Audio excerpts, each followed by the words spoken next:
A gente vai falar sobre a nossa situação aqui no Brasil também.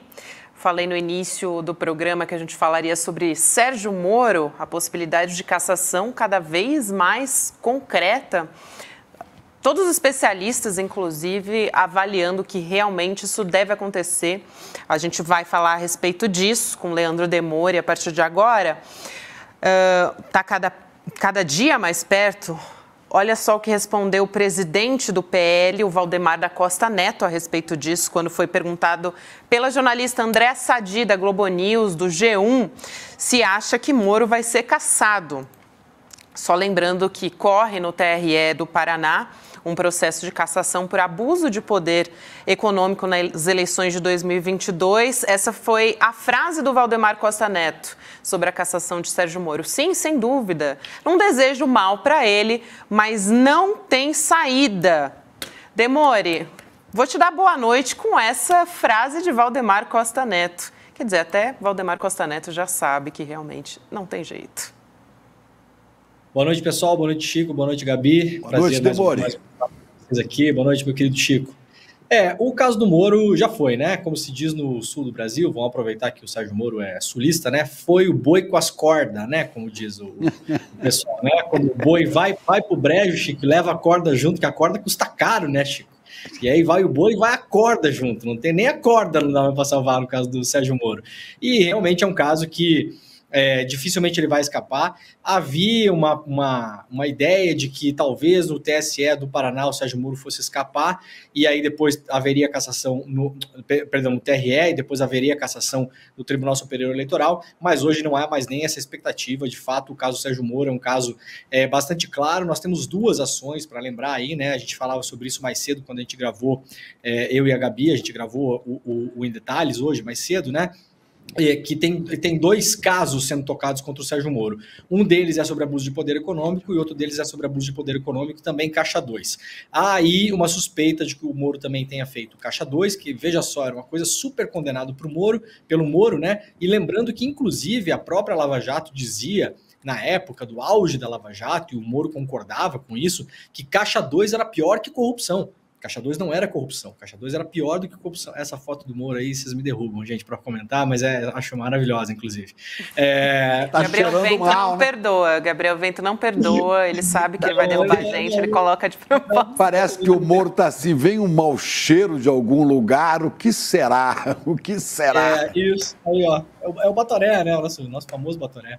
E aí, a questão do Caixa 2 ainda a se averiguar, porque aparentemente o Moro poderia ter usado lá um escritório de advocacia que era de um advogado que trabalhou com ele no passado, e esse dinheiro poderia ter sido usado para pagar outras contas de campanha que não fosse só as contas dos advogados. Mas a questão do abuso do poder econômico, para as pessoas entenderem rapidamente aqui o que pesa contra o Moro.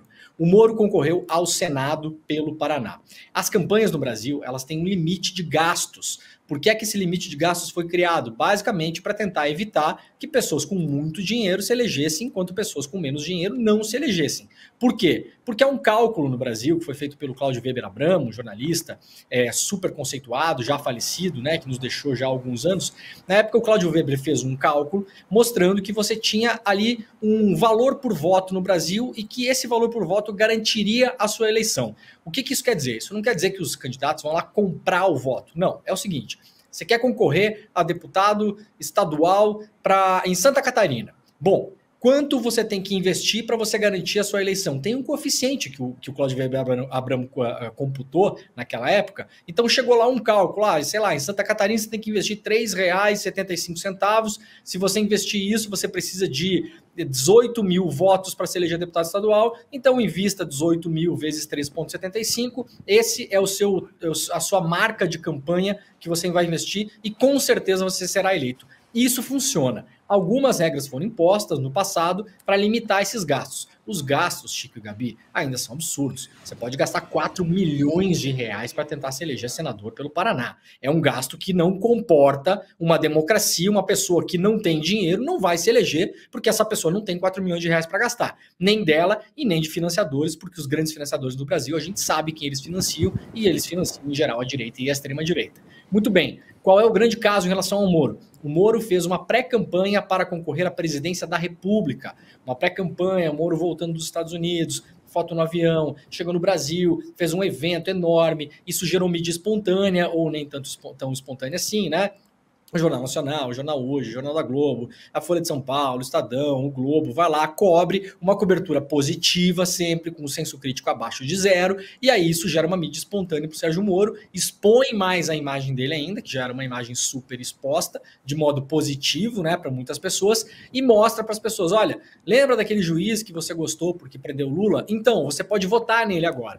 Acontece que o Sérgio Moro, em pouco tempo, ele retira essa candidatura para a presidência da República e concorre ao Senado. Qual é a lógica desse processo agora? O Sérgio Moro usou de disfarce uma candidatura, uma pré-candidatura à presidência da República, só que isso o beneficiou para a candidatura ao Senado. O Sérgio Moro, que lembremos, derrotou o Álvaro Dias, que era muito apoiador do Sérgio Moro durante muitos anos no Paraná.